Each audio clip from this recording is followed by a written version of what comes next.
All right, since I'm sitting here, I figured I might as well film another one.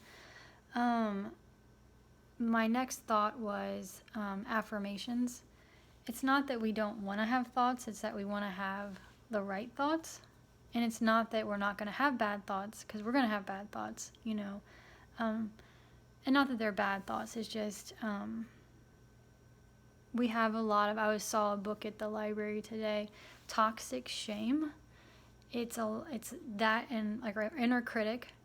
I know I have a strong inner critic, and so that's why affirmations are so important.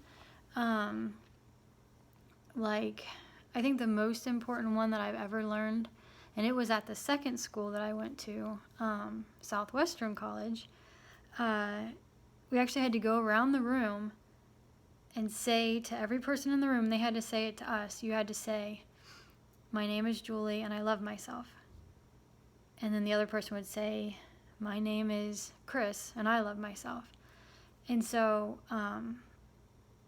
it probably, like, out of however much we spent on that college, that's probably the most important thing I learned.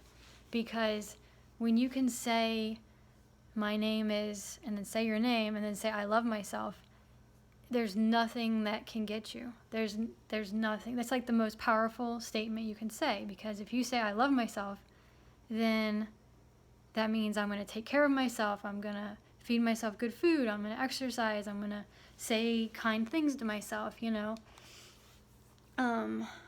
It's just really, yeah, so what are some other ones? The other one is, today is a new day, and I'm going to treat myself with loving kindness.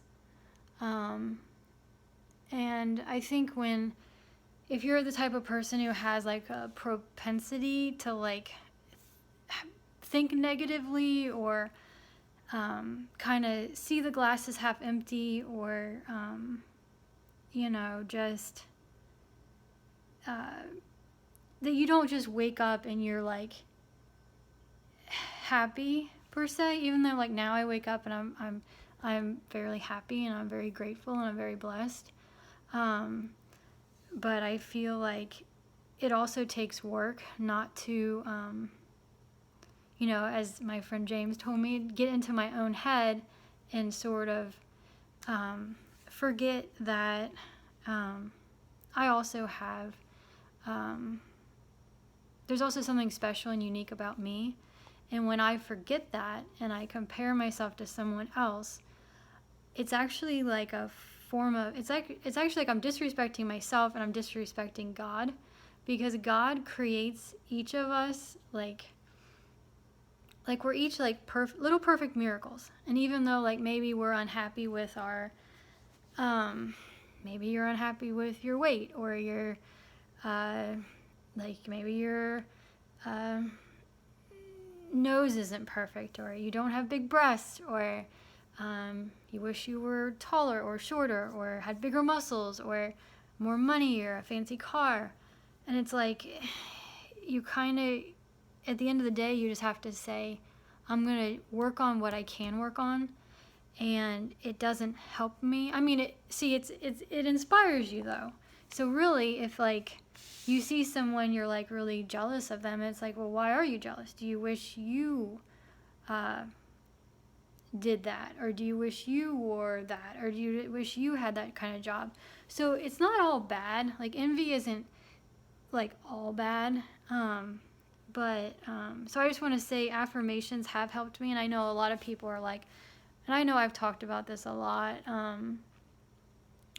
It helps me with my OCD. It helps me with my anxiety. And now I'm much better at sort of like, not to say I don't get into trouble and I don't get bothered by stuff, but I can kind of like get back to center quicker most of the time. But yeah, that doesn't mean I still don't get tripped up by stuff, or that. So today, okay, so we're at 5 minutes.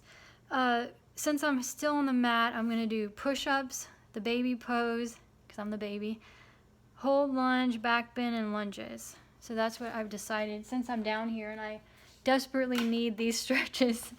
And yes, this is my sunburn line. So we're going to put this down and get to work on those. If I can remember them. Put it down like this so you can see the mat.